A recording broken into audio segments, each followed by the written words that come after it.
Assalamualaikum warahmatullahi wabarakatuh. Saya Alvira Maulani, Prodi Bimbingan Konseling Islam semester 5. Di sini saya akan mempresentasikan tugas video yang berjudul Etika Penelitian. Selanjutnya di sini ada pengertian etika penelitian menurut para ahli. Etika penelitian terdiri dari dua kata, yaitu etika dan penelitian. Etika adalah sebuah cabang filsafat yang berkenan dengan standar perilaku dan hubungan antar manusia. Akaranga dan Ongonga menyebutnya sebagai sebuah cara hidup untuk membedakan perilaku yang boleh dilakukan dan tidak boleh dilakukan. Sedangkan penelitian adalah investigasi sistematis terhadap sebuah fenomena atau permasalahan. Bila digabung, keduanya merujuk pada standar perilaku bagi para peneliti untuk melaksanakan dan mendiseminasi hasil penelitian mereka secara bertanggung jawab. Weigel 2020, Stinek 2006 berpendapat bahwa etika penelitian lebih fokus pada penegakan prinsip-prinsip moral dalam melaksanakan sebuah penelitian, sedangkan integritas penelitian lebih menekan pada standar profesional peneliti ketika melaksanakan penelitian. Selanjutnya ada fungsi etika penelitian. Etika penelitian berfungsi sebagai pedoman moral yang memastikan kejujuran, transparansi, dan perlindungan hak subjek penelitian. Menurut pandangan Wiworo dan Idi 2022 halaman 2-3, setiap penelitian kesehatan yang mengikuti sertakan manusia sebagai subjek penelitian wajib didasarkan pada 3 fungsi jika prinsip etik dilakukan sebagai berikut. Yang pertama, respect for persons, author. Hal ini bertujuan menghormati otonomi untuk mengambil keputusan mandiri dan melindungi kelompok-kelompok independen atau tergantung dan rentan vulnerable dari penyalahgunaan harm and abuse. Yang kedua ada beneficence and non-maleficence, prinsip berbuat baik, memberikan manfaat yang maksimal dan risiko yang minimal. Dan yang terakhir ketiga ada prinsip etika keadilan. Prinsip ini menekankan sebagai orang layak mendapatkan sesuatu sesuai dengan haknya, menyangkut keadilan distributif dan pembagian yang seimbang. Selanjutnya ada apa saja etika dalam penelitian. Yang pertama, kejujuran. Kejujuran adalah pengumpulan bahan pustaka, pengumpulan data, pelaksanaan metode, dan prosedur penelitian publikasi hasil. Terus tuh yang kedua ada objektivitas. Upayakan minimalisasi kesalahan atau bias dalam rancangan percobaan, analisis, dan interpretasi data. Penelitian ahli atau rekan peneliti, keputusan pribadi, pengaruh pemberi dana atau sponsor penelitian. Terus yang ketiga ada integritas. Tepati selalu janji dan perjanjian. Lakukan penelitian dengan tulis, upayakan selalu menjaga konsistensi pikiran dan perbuatan. Terus tuh selanjutnya ada ketelitian. Berlaku teliti dan dihindari kesalahan karena ketidakpedulian. Secara teratur, catat pekerjaan yang Anda dan rekan Anda kerja. Misalnya, kepandan di mana pengumpulan data dilakukan. Catat juga alamat korespondensi, responden, jurnal, atau agen publikasi lainnya. Terus ada keterbukaan. Secara terbuka, saling berbagi data, hasil, ide, alat, dan sumber daya penelitian. Terbuka terhadap kritik dan ide-ide baru. Terus tuh ada penghargaan terhadap hak asasi atas kekayaan intelektual atau haki. Memperhatikan paten, copyright, dan bentuk hal-hal intelektual lainnya. Jangan menggunakan data, metode, atau hasil yang belum dipublikasi tanpa izin penelitiannya.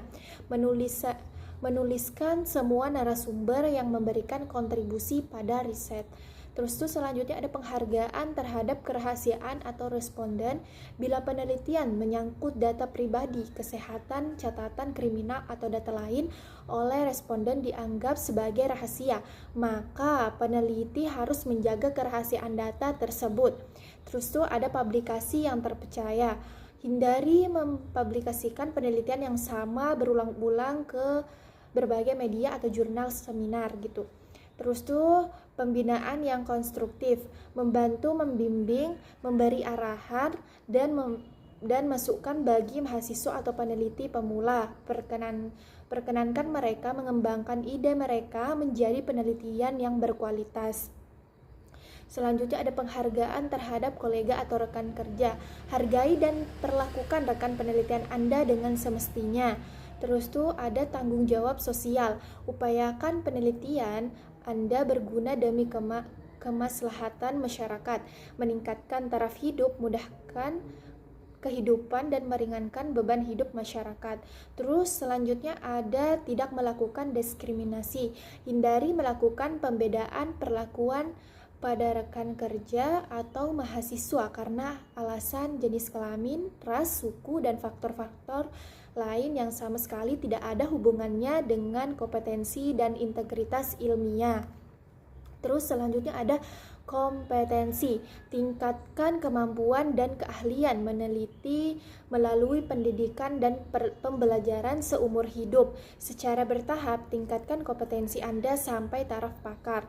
Terus selanjutnya ada legalitas. Pahami dan patuhi peraturan institusional dan kebijakan pemerintah yang terkait dengan penelitian Anda.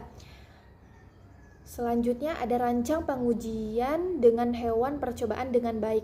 Bila penelitian melakukan hewan percobaan, maka percobaan harus dirancang sebaik mungkin, tidak dengan gegabah melakukan sembarang perlakuan pada hewan percobaan.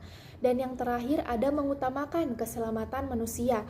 Bila harus menggunakan manusia untuk menguji penelitian, maka penelitian harus dirancang dengan teliti, efek negatif harus diminimalkan, manfaat maksimalkan. Hormati harkat kemanusiaan, privasi, dan hak objek penelitian Anda tersebut. Siapkan pencegahan dan pengobatan bila sampel Anda menderita efek negatif penelitian. Selanjutnya ada dampak jika tidak ada etika dalam penelitian. Dampak positif jika peneliti menjalankan etika penelitian. Yang pertama, ada tidak terjadi plagiarisme, yaitu mengutip ide atau tulisan orang lain tanpa menuliskan sumber dalam pustaka. Terus tuh yang kedua, tidak terjadi manipulasi penelitian, yaitu mengarang dan membuat data sendiri tanpa melakukan tahapan pengambilan data. Yang ketiga, ada penyebutan identitas penelitian dan objek serta tempat penelitian. Terus yang terakhir ada independensi penelitian. Selanjutnya ada dampak negatif jika peneliti tidak menjalankan etika penelitian. Yang pertama ada mengacu dan atau mengutip istilah, kata-kata dan atau kalimat data dan atau informasi dari suatu sumber baik secara utuh maupun acak tanpa menyebutkan sumber dalam catatan kaki atau kutipan. Yang kedua ada menggunakan sumber gagasan, pendapat, pandangan atau teori tanpa menyebutkan sumber dalam catatan kaki atau kutipan. Yang ketiga ada merumuskan dengan kata-kata dan atau kalimat sendiri dari sumber kata-kata dan atau kalimat gagasan, pendapat, pandangan atau teori tanpa menyebutkan sumber dalam catatan kaki atau kutipan. Yang keempat ada memalsukan data, artinya peneliti merubah hasil-hasil penelitian yang sesungguhnya ditemukan di lapangan. Yang kelima, berbohong dalam menggunakan metodologi penelitian yang digunakan atau penentuan sampel, penentuan randomisasi subjek dalam eksperimen. Yang keenam, ada membuat data sendiri yang tidak sesuai dengan data penelitian sesungguhnya. Yang ketujuh, ada mengklaim penelitian orang lain menjadi peneliti sendiri. Yang ke-8 terakhir yaitu mengubah data asli dari lapangan agar dapat menguji hipotesis. Nah, yang terakhir ada contoh-contoh etika penelitian.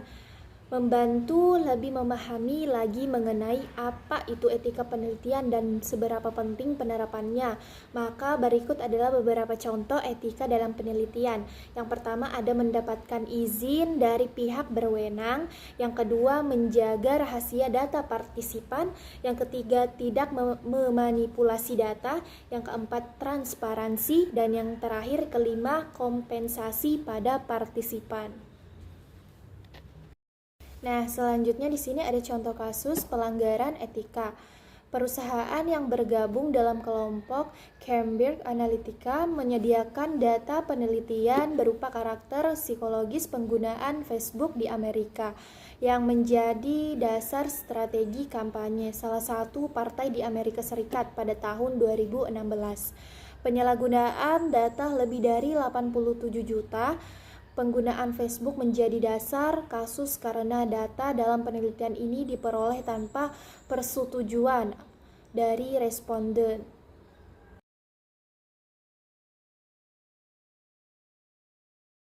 Sekian presentasi video yang sudah saya sampaikan, kurang lebihnya mohon dimaafkan. Assalamualaikum warahmatullahi wabarakatuh.